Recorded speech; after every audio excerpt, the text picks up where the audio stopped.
Hello and welcome to my vlog number 7. Now it's been a while since I've done one because I've been a little bit busy, but as you can probably tell from this picture, this one is about probably the most important game to me ever, Adeptus Titanicus, and I'll tell you why. This was the very first game that ever got me into miniature painting. I used to play a lot of role-playing games before that, and we dabbled a little bit with Rogue Trader. But then in 1988, Games Workshop released this game and it changed everything for me. It was exactly what I wanted from a sci-fi game. Massive stompy robots. The scale was perfect. If you really want epic battles, I don't think 28mm is the way to go. Brilliant for skirmish games. Not really that good for anything that's massively epic, no pun intended. So Adeptus Titanicus, for a start, all came in a box and you could play it straight out of the box.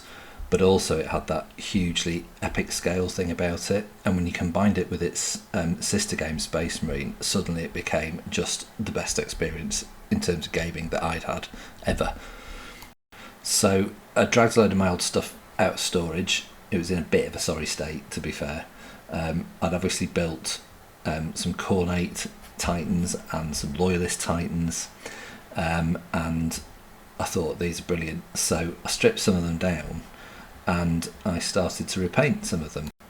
So here's a Reaver that I finished, some Warhounds, and the massive Imperator Titan. So fast forward 30 years to 2018, following my massive nostalgia trip, and Games Workshop made the best decision I think they've ever made, which was to re-release Adeptus Titanicus, a completely new game.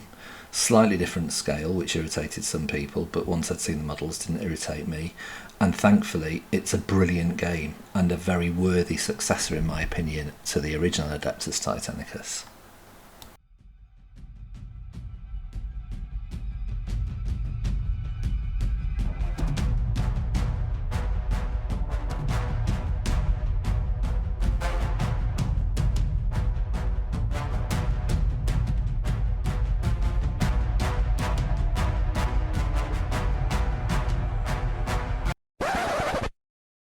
So roll on another couple of years to March this year, and Games Workshop release this massive thing, the Warmaster Heavy Battle Titan.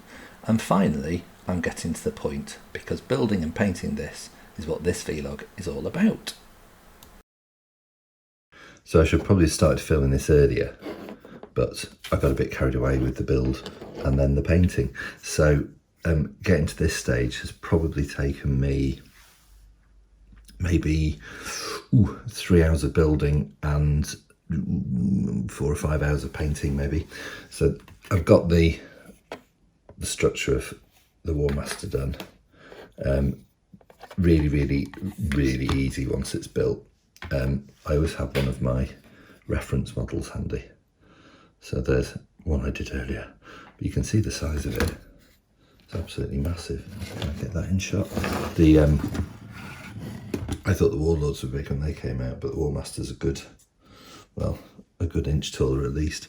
So anyway, so this is always useful for colour references and how I've painted stuff before, especially these plasma guns. That's what I was really looking at. So to get to this point, I've covered everything in bolt gun metal spray, then about half a bottle of black wash, GW black wash, and then a couple of dry brushes of gunmetal colour, and then a bright silver using Old Faithful, the massive makeup brush from Amazon, very cheap. So that makes that process really quick. And then on both the weapons and the main structure, I picked out bits in different metallic colours and washed them. Again, it'll look a lot more impressive when the armour panels are on, but that's enough, I think, to pick out the substructure of the Titan. Some gold bits on top, and then all the missiles I've done with just highlighted a couple of different reds. When you built this, you could have had guns sticking out here, but I think it looks daft, so I've put the least obtrusive ones in, which are the Apocalypse missile launchers, but they're pretty good anyway. And I've left this section out, unglued, because there's chatter on the interwebs that might be a place for a replacement weapon another day, so I've not glued it in, but it fits really well. The arms are magnetised, as they always are, in case any weapon upgrades come out for those. And again, followed exactly the same method for painting the weapons.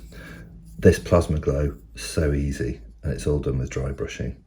So base coat of a darker turquoise colour, this one, then a very light wash of a dark blue wash, but very watered down, and then dry brushed with a light turquoise, and then lighter, made lighter with white paint. Obviously only getting really light towards the centre of the sort of plasma glow on those plasma coils, and with the final dry brush steps, I'll try and demonstrate it without doing it, you sort of dig the brush right in between, so you're not just dry brushing the surface and that fills the middle in, it makes it look more like it's glowing. So that's why I had to have the reference plasma weapons, because I wanted to make sure that I painted them in a way that made them look similar. So you can see I've picked out the same bits in red, but by basically doing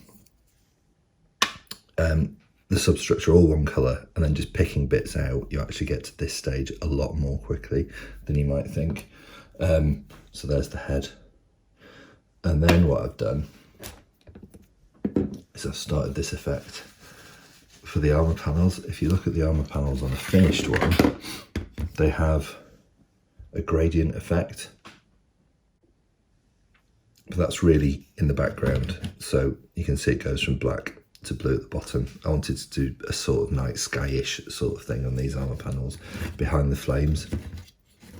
I know it looks like a bad 80s metal album cover, or indeed Hot Wheels, but I like it and it's quite an easy one to do. It makes them look pretty cool, I think.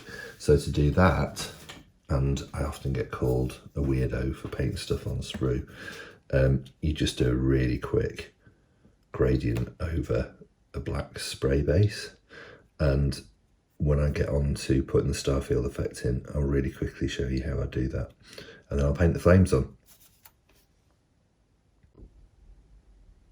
Right, my starfield effect. This is really easy, and you probably recognise it from when you did space paintings at primary school with flicky paint. All I've done, I've got some white paint which I've let down with some water so it's quite runny. I've got my old faithful stippling brush here, and I've got a cocktail stick, and literally all I'm going to do is flick paint at this. Now, this is clearly not a very skilled operation, but the distance you hold it away and the thickness of the paint does have an effect, so it's worth just fiddling about with it to get it right. But you can see all I'm going to do now is this, and splatter paint across them. You can probably see why I've kept the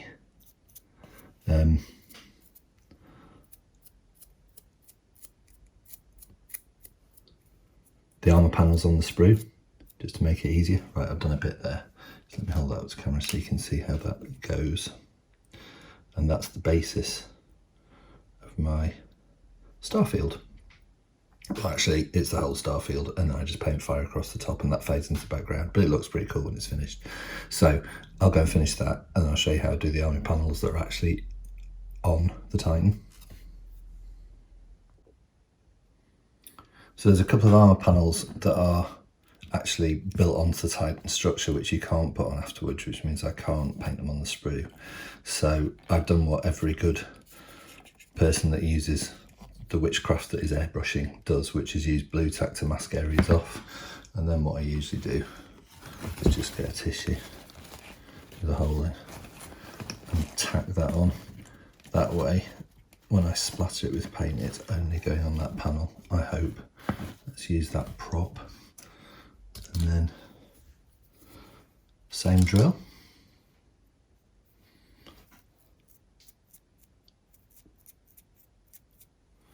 That panel done.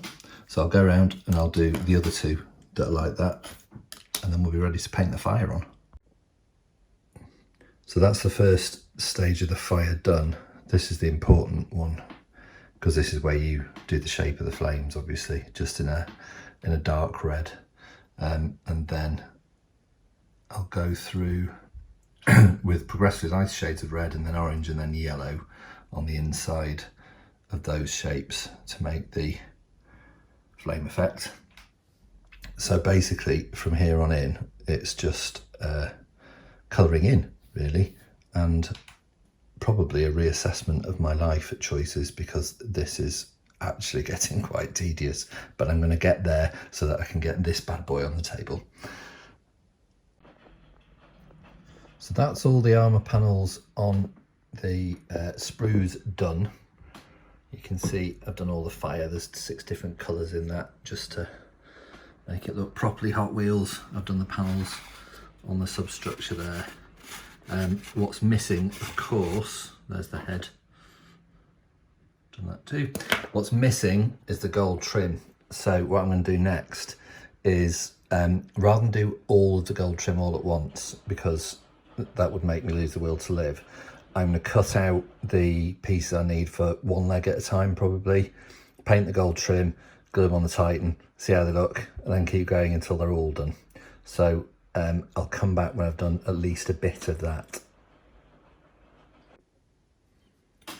So that's the first leg done. You can see I've gone around each and every one of those armour panels in gold, and then washed it, and then glued them on, obviously using super glue because all the plastic area is covered in paint.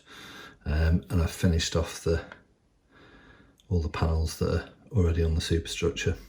So first leg down, let's crack on with the rest, and hopefully by the end of the day tomorrow it should be finished. Whoop.